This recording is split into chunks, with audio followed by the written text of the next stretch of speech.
आउज़ बिल्लाहि मिनश्शैतानिर्रजीम बिस्मिल्लाहिर्रहमानिर्रहीम। अस्सलामु अलैकुम। University of Education Lahore programme है एम.ए. उर्दू का और मैं हूँ doctor Shabbir Hussain. MA. Urdu semester चहारम में जदीद उर्दू नज़्म का पर्चा शामिल है। ये पर्चा जदीद नज़्म निगारों और जदीद नज़्मों के मुताले को सामने रखते हुए इस डिग्री प्रोग्राम में शामिल किया गया है। यूनिवर्सिटी ऑफ एजुकेशन की जानिब से ऑनलाइन क्लासेस के सिलसिले में आज जदीद उर्दू नज़्म, जिसका उर्दू कोड 4120 है, इसका लेक्चर नंबर 28 आपकी खिदमत में पेश किया जाता है। ये लेक्चर मजीद अमजद की नज़्म इमरूज़ से मुतल्लिक है। हमने इससे पहले मजीद अमजद की नज़्म तोसीए शहर को आपके सामने पेश किया था। हमने मिलकर उसकी तज़िया किया, तफ़हीम, ताबीर की, मुख्तलिफ़ तनकीद निगारों की उस बारे राय देखी, ख़ुद से उसका तज़िया किया, उसकी लुग़त को देखा। तो आज की हमारी ये नज़्म इमरूज़ है और हम आज के लेक्चर में और आइंदा लेक्चर्स में इस नज़्म को पढ़ने का, समझने का सिलसिला जारी रखेंगे। आइए नज़्म को देखते हैं।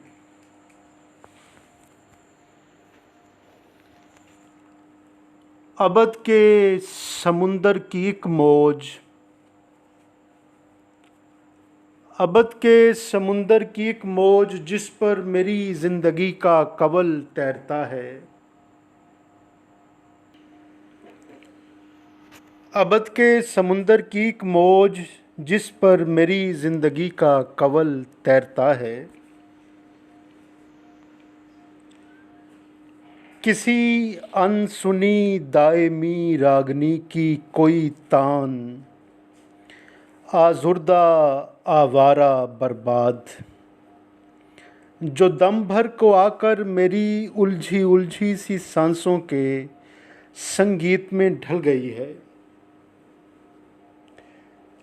ज़माने की फैली हुई बेकरां वुस्सतों में ये दो चार लम्हों की मैयाद, तलुओ गरूबो महो महर के जाविदानी तसलसल की दो चार कड़ियाँ, ये कुछ थरथराते उजालों का रूमा, ये कुछ सनसनाते अंधेरों का किस्सा, ये जो कुछ के मेरे ज़माने में है और ये जो कुछ के इसके ज़माने में मैं हूँ, यही मेरा हिस्सा। अज़ल से अबद के ख़ज़ानों से है बस यही मेरा हिस्सा।